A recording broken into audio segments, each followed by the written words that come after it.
Welcome back to How to Be a Better Human. I am your host, Chris Duffy, and I am so happy to be back with our first episode of Season 3. I know that I speak for everyone on the show when I say that we are so honored to be starting this new year here with you. And I'll also be honest and say that starting a new year can be kind of fraught, right? A lot of people talk about new year, new you. But at least for me, I have spent many a January 2nd being like, oh God, it is a new year and I am still the same old me. How is that even possible? Right? I feel this pressure like I'm supposed to be flexing my six-pack while meditating and speaking fluent Spanish already. Like, how did I already fall so far behind in the new year? I think that's because there's a lot of pressure around transformation in a new year. And some of that can be good. I think it's good to have a kick in the butt, to lose some bad habits and start some new good ones, to be reflective about what's working and what's not working in your life, and to try and think strategically about how you can get yourself closer to what makes you happy. All of that is really good. But there's a lot of really tough, challenging, negative pressure as well, to not make any mistakes. And there's all this judgment around where you're at. And when I think about a person who manages to walk the fine line of capturing the really good parts of resolutions and habit change while avoiding the pitfalls of judgment and toxic positivity, today's guest, Gretchen Rubin, is at the very top of my list. She's the best-selling author of The Happiness Project, The Four Tendencies, and Outer Order, Inner Calm, in addition to many other books. And here's what Gretchen has to say about this time of year. There really is no magic to January 1st. But at the same time, it is true that sometimes certain periods feel auspicious. And one of the things I like about the kind of New Year, New You is since everyone is reflecting and everyone is setting aims and sort of everybody's talking about it, there's a little bit of momentum because it's sort of out there. So I think it can be very helpful. But I think that if you miss January 1st, you shouldn't feel like, oh, well, I missed my chance. I have to wait till the next January 1st or even the next February 1st. No need to wait. Now is always the best time. There's that old saying, the best time to plant a tree is 20 years ago, and the second best time is now. And the best time to change and to start a healthy habit is now. We are going to hear so much more from Gretchen in just a minute, so do not go anywhere. But first, right now is also the second best time to read you some podcast ads. And the first best time, of course, is 20 years ago. But when I told that to our sponsors, they said, we do not accept that. So here we go.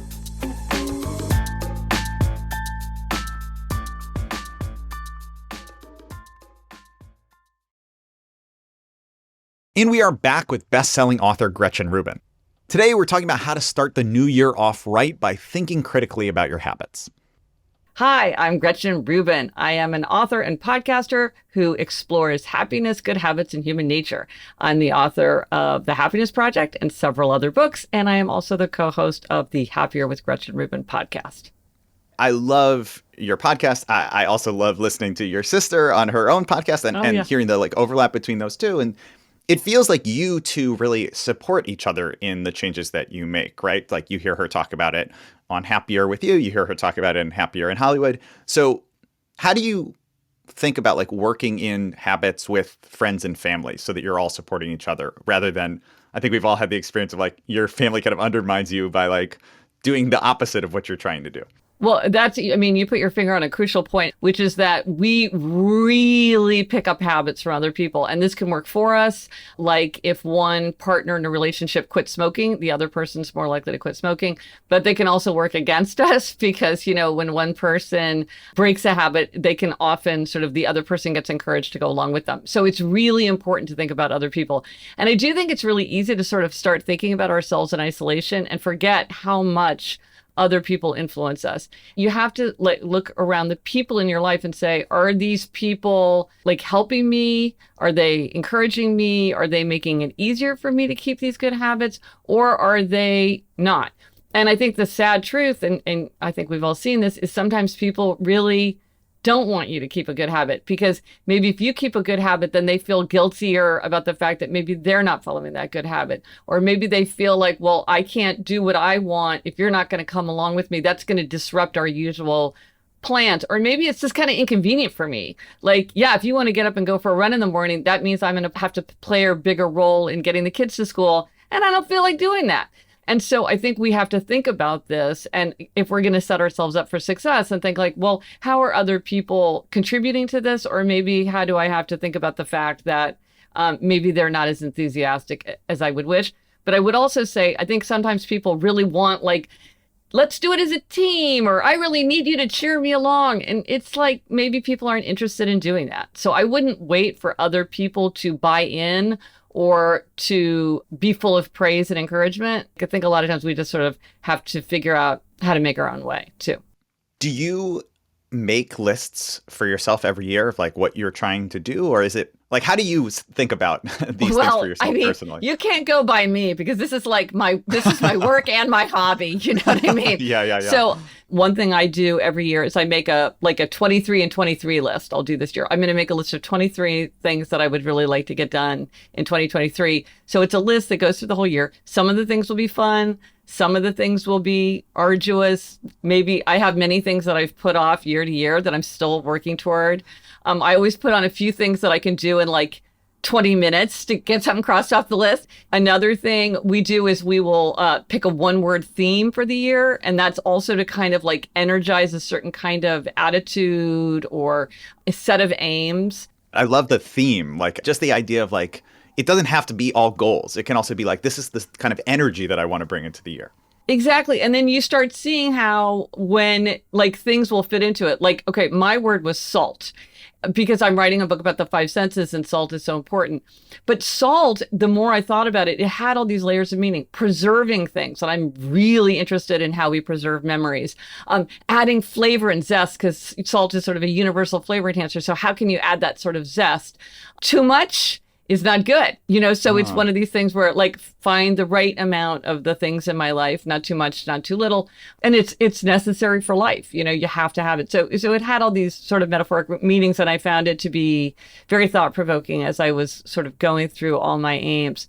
One of the big things that I was noticing that I had done in the past is I would make these goals that were completely out of my ability to achieve. Like they relied on other people. So it was like, sell a TV show. There's a lot in that relies on people that are not me. There's at least dozens of people that have to say yes to something. Yes. And I started changing things based on hearing you talk about them so that now my goals are like, one, I love having an easy one on there, right? I'm like, get into the ocean. Okay, great. I can do that. I can go jump into the ocean. Yeah. But then the other part is I started changing it so that it was more like at the end of the year, I could look back and say like, did I do this, right? Like, did I write a new script? Fine. That is on me. I can do that. As opposed to like, did I convince 17 people who I may never even meet in person that it was a great script? It's out of my control. You put your finger on something really important, which is that it's more helpful to focus on actions, not outcomes. Because you're right, we can't control outcomes. I want to sell a best-selling book. Well, that depends on other people, not me. But I could say, write for 3 hours every morning. And I think you're right to say that it should be concrete, because I think even things like eat more healthfully or appreciate the moment. It's like at the end of the day or at the end of the year, it's like, did I do that? A really popular tool that a lot of people use is don't break the chain. And I think one of the reasons that it works is like to do a don't break the chain, you have to articulate something in a way that you can check it off every day. So it's not like learn Italian because you can't learn Italian today, but it's like learn 5 new Italian words, memorize them. I know if I did that, I can check it off. And then you can see yourself making progress. Like if you said something like every single day, do something that furthers the possibility that I sell a TV show. I could write, I could network, I could go to lunch, I could spend time researching like a company that I'm thinking maybe would be good to collaborate with, but I need to like poke around and see if I know anybody there. So you would be working towards that aim, but in a systematic, concrete, manageable way. And then you'd be tracking it. And sometimes even if you're not consciously trying to change, just monitoring something like how much you spend or how many times a day you lose your temper, just by keeping track of it, we tend to start doing a better job.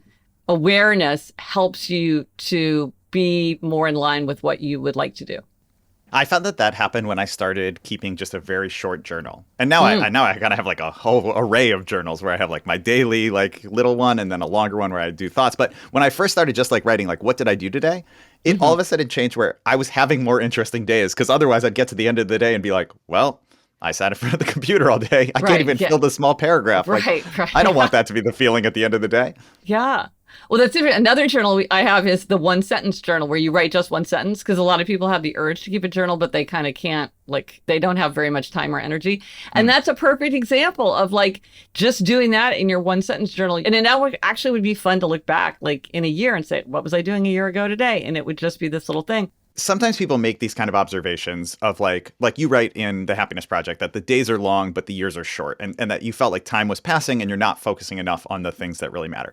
Yep. And I feel like that's the kind of observation that many of us have had some less articulate version of, like failing in our life.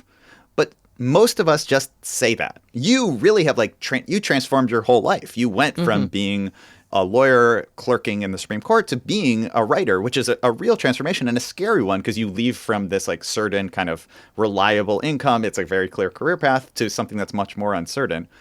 And I know you've talked a lot about habits and how other people can do it, but as you continue to think about like building your own life and evaluating it and thinking like, is this what I want to be? How do you check in on that for yourself? And how do you make sure that it is like what you're looking for and then change it if it's not?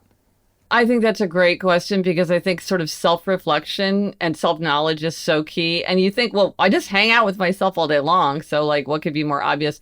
But it is really hard sometimes to know what we want. Like I do a lot of different things now. And I love it because it gives me all these ways to engage with people about ideas, which is my favorite thing to do. But at my heart, I'm a writer. And I always say to myself, I would do this for free. I would do this if no one read it. This is for me. This is what I love. I feel like I almost don't even have a choice. I feel compelled to do it.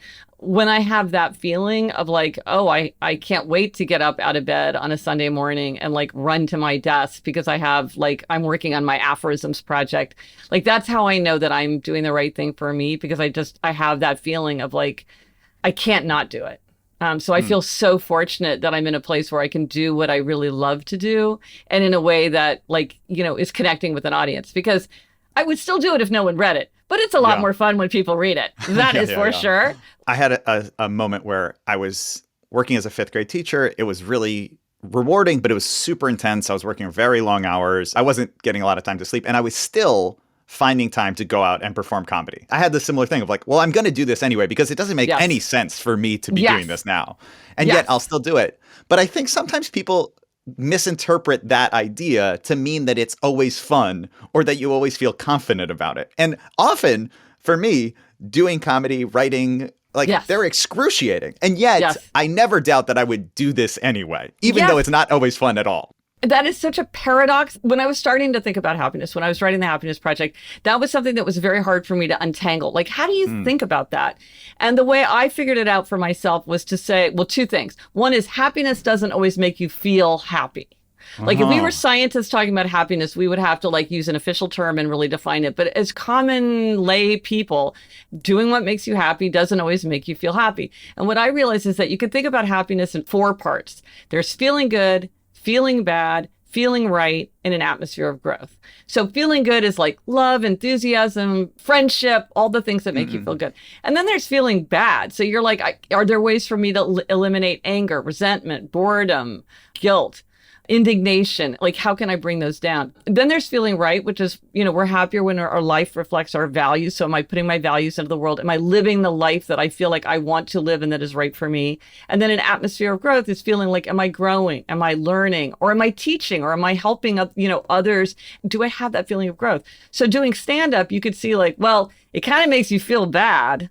There's maybe fleeting moments of feeling good, but there's a lot of anxiety, insecurity, all that. But it makes you feel right because you're like, this is the kind of person that I want to be. This is the kind of occupation I want to be doing. And then there's that atmosphere of growth, which I'm sure you were like, each time you did one, you were like, whew, I did one more. I learned this. I got this done. You have to fail a lot at stand up to succeed. Sometimes people say to me that by saying that people should be happier, I'm saying that they're going to be skipping for joy 24 hours of the day, every day of the week. I'm like, that's not realistic and it's not even a good life. You write this in Happier. You say there's no magic one-size-fits-all solution for building a happier, healthier, more creative and more productive life. But there are some elements that stand out. And you just listed a ton of those elements. But I think that is key. It's not going to look the same for everyone. It's not going to feel the same. But there are things we can do that will bring us onto that. Well, one thing, I mean, is relationships. I mean, if you were going to say, well, what is the key? Like, what's true for everyone? We are social creatures. To be happy, we have to have enduring, intimate relationships and feel like we can confide, we can give and get support. And so if you're thinking about how to spend your precious time, energy, or money, thinking about how to deepen relationships or broaden relationships is something one size does not fit all. I dare say many people would not think that doing stand-up would be, a route to happiness for them. But for just about everyone, relationships, however that might look for the individual, is a key to happiness. Especially since we're at this time of year where people are thinking a lot about like habits, it does seem like another key to happiness is the idea of doing something repeatedly, right? Like if you want to write a book, if you just write one page every day, at the end of a year, you've written a lot of a book, maybe a whole book. Yes. So if forming good habits can make us happier, can breaking bad habits have that same effect too? Like, is that just as important as starting a good habit? Absolutely. And really, good habits and bad habits, they're usually just framing of the same thing. So it's like not staying up too late is really going to bed on time. So I think a lot of times you can think about it either way. And different things appeal to different people. So you could, quit sugar, or you could eat more healthfully. One thing that has surprised me is how much vocabulary matters to people, how much framing matters. You might say, like, an aim is an aim, a habit is a habit, but it turns out that are you playing piano or practicing piano? It matters to people. But as you say, about 40% of everyday life is shaped by habits. They're like the invisible architecture of everyday life. And so, if we have habits that work for us, it's just going to be a lot easier to have a happier life.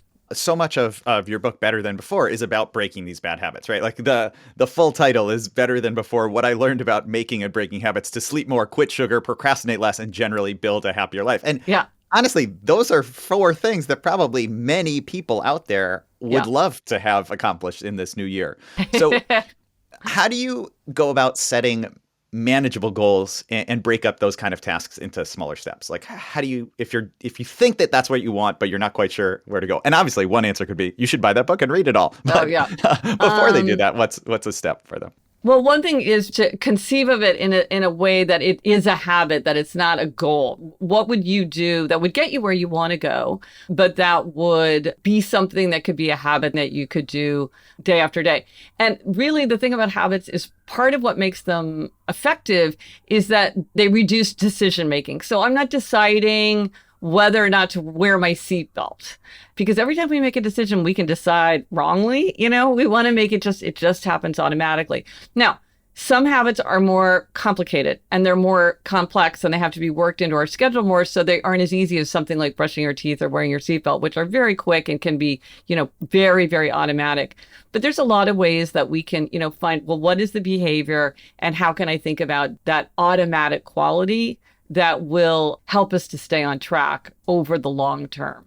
I had not thought about this as a habit before, but it's often so hard to find time to spend time with good friends, even ones who I really love. Yeah. And I have a few friends where we just have a time on the calendar where it's like, hey, every Tuesday we have a quick call, or hey, we meet up and take a walk on Fridays. And those people, I find that I see so much more and we're so much closer because it takes the decision to not do it rather than to do it. And I had never thought about that as a habit, but I guess you can have like a 2-person or a group habit too. Absolutely. And for that reason, I'm a big fan of groups, of joining or starting groups, because you just have a set time to meet and you're not making a lot of one-off plans. If you're in a group, if you miss one time, well, then you can catch everybody the next time. You sort of see a bunch of people at once, so it's more efficient. It's kind of funny to talk about efficiency in friendship. One of the problems with friendship is it takes time and energy, and a lot of people don't have that much time and energy. And one of the things that's nice about a group, too, is like, if we were in a group and you brought a couple friends and I brought a couple friends, well, now I'm meeting your friends and you're meeting my friends, and now we're creating a social network. And that's like a very easy and kind of effortless way to expand your social circle, but in a way that's like building on what you already have. And also, with relationships, I think frequency is more important than duration. So it's more important to do a quick check-in with somebody, see them for a day, than it is to be like, well, we need to go away for like a whole week and hang out, or like, I need to be able to talk to you for 3 hours, or it's not even worth getting on the phone. It's like, there's a lot of value in quick check-ins. Speaking of quick check-ins, we are actually going to do a quick check-in right now on some ads, and then we will be right back with more from Gretchen, including how to figure out how your personal tendencies influence the habits that you form and that you keep. So stick around.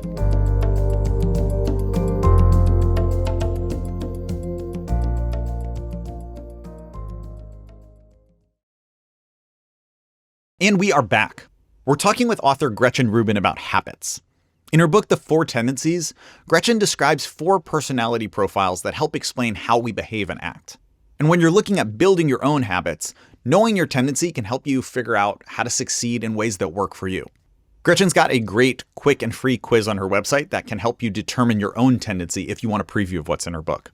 Gretchen, can you walk us through what those 4 tendencies are and how they work? So the Four Tendencies is a personality framework that I came up with to explain a lot of patterns that I saw in habits, like how people could and could not successfully use certain approaches to make or break their habits. The Four Tendencies looks at something that sounds very boring, but ends up being really juicy, which is expectations. So my framework divides people into 4 categories: upholders, questioners, obligers, and rebels. And like you say, you can go to quiz.gretchenrubin.com and take the quiz.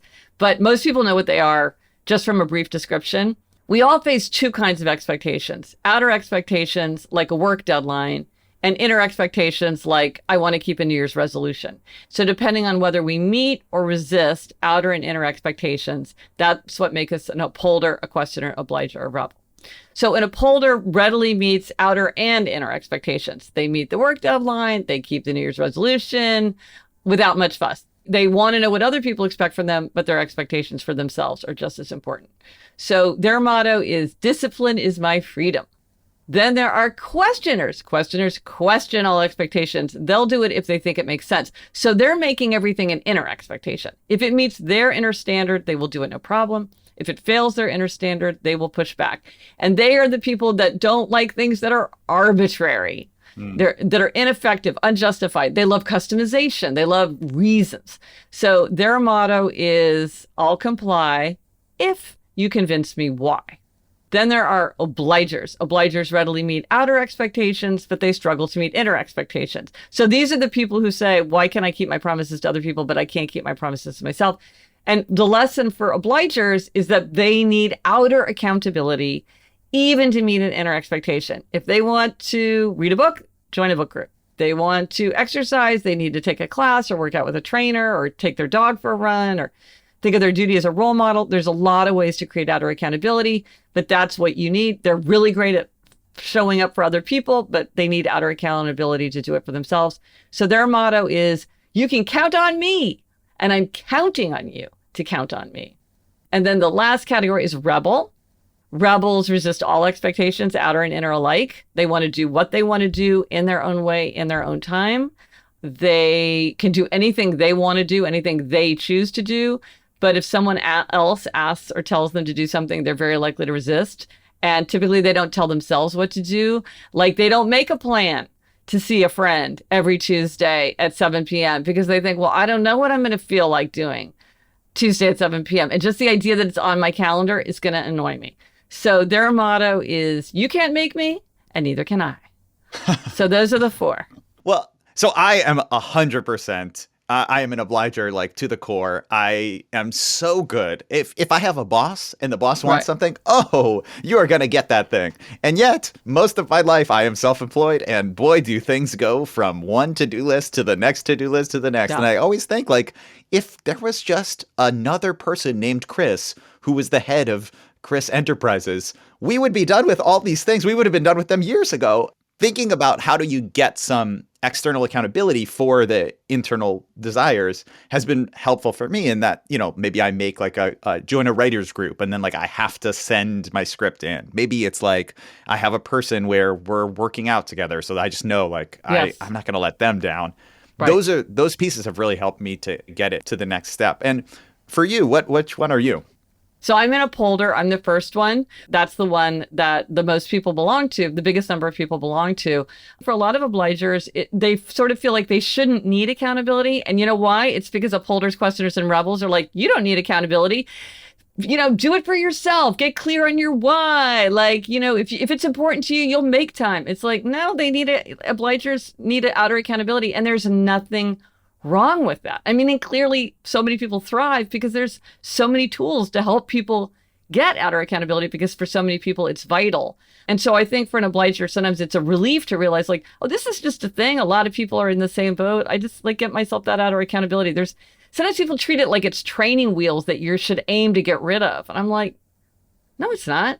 If you need outer accountability, like you're in great company. I'm curious, obviously we don't know each other, but you seem like you have it very figured out. Are there things where you're still like, man, I am struggling with this and I can't quite figure out how to like make this work for myself?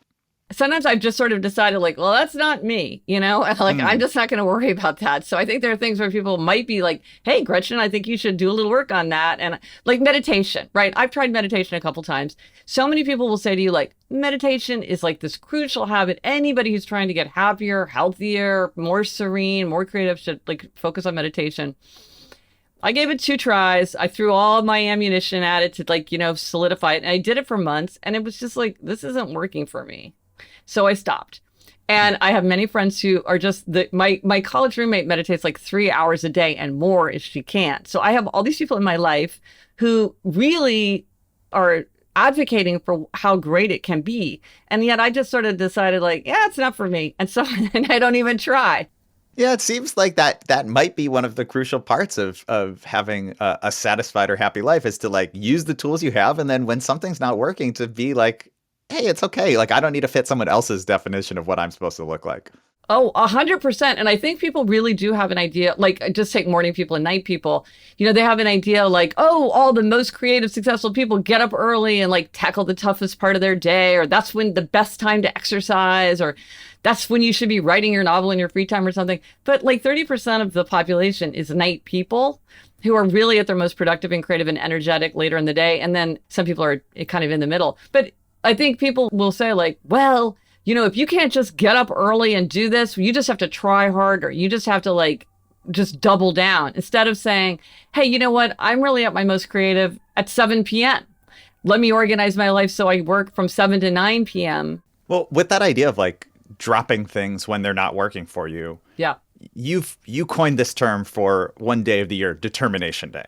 Yes. Which is that like many people have abandoned whatever their New Year's resolutions were by February 28th. Yes. And that's a day that other people could have called something like Discouragement Day, but you call it Determination Day. Yes. Yeah. And then they start accumulating, well, I've been so good, I should deserve some time off, or things come up and you find it hard to get back in the saddle. And so I think it's good to have a day, just like it's good to have a day of January 1st where we stop and reflect and think about, well, what do I want my life to look like and what changes could I make to help that to come to pass? Determination Day is a day to say like, hang on, what's working, what's not working. If something isn't working, maybe you keep the same aim, but you try it a different way. So like, let's say you're an obliger and you wanted to get more writing done, so you joined this writing group. But by Determination Day, you're like, you know what? The thing about this group is like a lot of the people, they're not committed. They're not showing up having done any writing. Some people are like not showing up at all. So then I kind of feel like I'm off the hook. And so even though I want them to make me feel like I have to work, they're giving me excuses. This isn't working for me. I still have the same aim. I want to get more writing done. But now I'm like, okay, this is not working as a tool. Let me try something else. Maybe I need to do something even as simple as doing it at a different time of day. Maybe I need to make something more convenient. Can I change some of the things around the habit that would make it more likely that I would do it? And Determination Day is a great day to sort of stop, reflect, evaluate, and then pivot if you feel like that's what you need. This is a question that I want to talk to you about. I'm not sure I'm going to be able to articulate it exactly right, but there's an idea that I've heard people talk about in relationships. That's any long-lasting marriage or long-term relationship isn't just between two people. It's between many different versions of each of those people, because you're not the same person you were when you started, and neither is your partner. And so your marriage or your relationship has to change with you, because these people are not the same as, my wife and I started dating when we were 19. We're very different people than when we were 19. Right. And for myself, aside from the relationship piece, over the past 3 years with the pandemic, with everything that's gone on in the world, I have this real sense that I am a different person than I was 4 years ago. That Ooh, interesting. I'm figuring out who I am. And part of that Wow. is like this self-knowledge that a lot of the things we've been talking about, right? Like I work better at 7 a.m. I do this. A lot of those things for me right now feel like, oh, well, that was true of 2016, Chris. But now the person that I am in 2023, maybe that's not true anymore. Like I used to love being out late at night. I used to love like going and traveling and touring. And maybe those things don't work quite as well for me because that's not the person I am anymore. So I'm wondering, one, if that resonates at all for you, and two, what you think about that idea of like, we're not the same people, and how do we find new systems for ourselves as we change? Well, I think that's a very profound point. And I think one of the things that can be hard about it is sometimes there can be kind of a sadness to saying, that just isn't me. And it just is never going to be me. Like, I'm going to let go of a fantasy self. I'm going to be the kind of person who's going to play guitar. Maybe at some point you're sort of like, doesn't seem like I am going to be. I always think like, I want to be the kind of person that goes to a jazz club at midnight. And I'm like, that is so not me. Like, that's a fantasy self, to let go of that. Or as you're saying, like sometimes like over time, things change. And so you have to let go of these previous identities. Because I wrote a little book called Outer Order, Inner Calm. And one place this shows up a lot, as you say, it can show up in habits. Like I have a habit that worked, but now it doesn't work for me. But it can even show up in stuff. Like I have a friend who had like, I don't even know, like 9 tennis rackets or 11 tennis rackets. And it's because she played tennis in college. She was really good. And just to have like the 1 or 2 tennis rackets was like admitting that that period of her life and kind of that level of excellence was gone. And so it was very hard for her. And I think sometimes it is hard for people to let go of things that represent a past self, even if these things are just no longer necessary. It's like constant sort of self-evaluation and self-recognition. It sometimes can be difficult and it can even be painful. So I'm curious to hear, right, that there's the Gretchen who wrote The Happiness Project. That was a version of yourself. It came out in 2009, so you were writing it before then. How is that Gretchen different than the Gretchen who we're talking to right now? In many ways, I'm the same. But so here's what I would say, like, because people are always like, oh, you wrote The Happiness Project. Are you happier? And I would say, like, I'm basically the same person. Like, if I take one of those 1 to 10 things, I'm like a 7. And I think that's right. Like I'm pretty happy. And that's where a lot of people are. They're pretty happy. But what I think, having written The Happiness Project and then like Happier at Home and Better Than Before, and then my next book is about the 5 senses, I'm just much better at setting up my day, like, and making decisions that are going to contribute to my happiness, because I now have all these, like, if I think, oh gosh, my college reunion, I mean, I have to spend money, I have to get a hotel room, it's going to be logistics, blah, blah, blah. I don't know who else is going. I'm going to have to send emails. Maybe I should just skip it. Now I go through my happiness thing and I'm like, it's deepening relationships and broadening relationships. And these are long-term relationships. They're irreplaceable relationships. Should I do it? And I'm like, yes, I should, because in the long run, that's something that's going to make me happier. So I think I'm better at making decisions and sort of saying like, well, you know what? This is something that's really important to me, or maybe something is less important to me now than it used to be, and I'm going to let it go. So I think that's what's changed, is I'm just much better at thinking about what matters to me and how to put that into operation. I love that. And I guess the other thing is, do you ever feel boxed in by being like, but people expect me to be happy. Now I'm so sad. Maybe I should feel more pressure to like live up to a reputation, but I absolutely do not. I don't feel an obligation to sort of constantly be putting a happy face on it. No, I don't. For listeners who are trying to think about like, okay, I'm going to put all these things that we've talked about into play. I'm going to come up with my list of things that I'm going to do, and I'm going to have my one word and all of those pieces. What are some obstacles or mistakes that commonly happen that they should avoid as they're thinking about what to start? A big mistake is thinking like, if it works for someone else, it'll work for me. That I think that's the biggest source of frustration for people. Another thing I would say is like back to this idea of convenience. You really make things as convenient as they can be, or inconvenient. So like, let's say you want to watch less TV, put the remote control in some high shelf in another room. So you can't just like wander by and be like, oh, let me just, I just want to watch 10 minutes. It's like, yeah, that's 2 hours go by. Or make things convenient. Like I've heard of people like sleeping in their gym clothes so they didn't have to, get dressed in the morning. A mistake, I think, is that sometimes people make it too easy to do the thing they don't want to do and too hard to do the thing they do want to do. If you want to practice violin, like don't put that thing away, like, make it really convenient. Leave it out in the middle of the room where you're like tripping over it. Yeah, it's interesting too with the easier, making things more convenient or less convenient. One thing I was trying to do personally was not take the car everywhere. And instead I have a bike. If it's nice outside, why not ride my bike? And the bike was locked up somewhere very safe around the corner, locked to a fence. But it took 2 minutes to undo the lock, to bring it up to the outside. And I was like, I'm never riding the bike. And then I just said, I would rather have a slightly higher chance of my bike being stolen, but actually ride the bike than a zero chance of being stolen and never ride my bike. So I put it right by the front where I walk out past it every day. And it becomes just as easy as the car. And then all of a sudden I'm riding my bike so many more places because it's there and I don't have to I got to go behind and undo and everything like that. But that's a perfect example because you're like, what's 2 minutes? And you're like, that 2 minutes is the difference between doing it and not doing it. And I think it's great to say it's better to do it and then deal with it than to just never do it, because the bike you never ride is the same as the bike that's stolen because it's a bike that you're not riding. Another thing kind of along the same lines, making it more convenient is making it more pleasant. And something that works for a lot of people is pairing.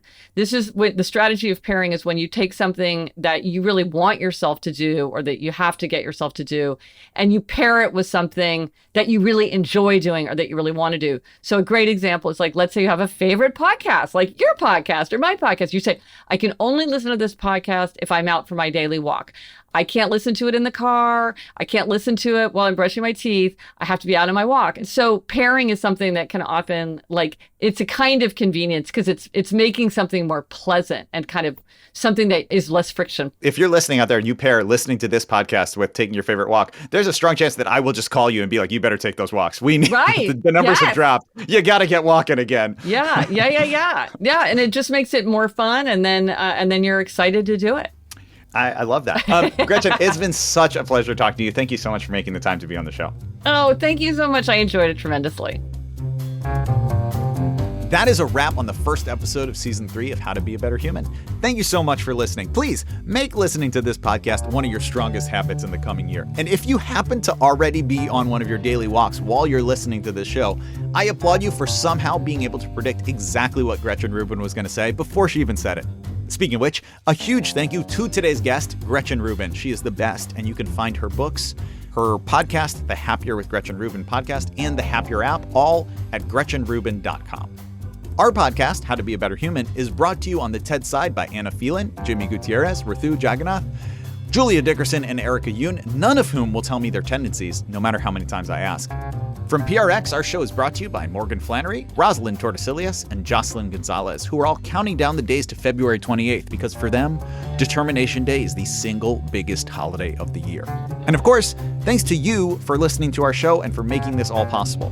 Please leave us a positive rating and review and share this episode with a friend, a family member, a stranger on the bus, whoever you think would enjoy it. We will be back next week with even more episodes of How to Be a Better Human. Until then, good luck with your habits, whether they are old or new.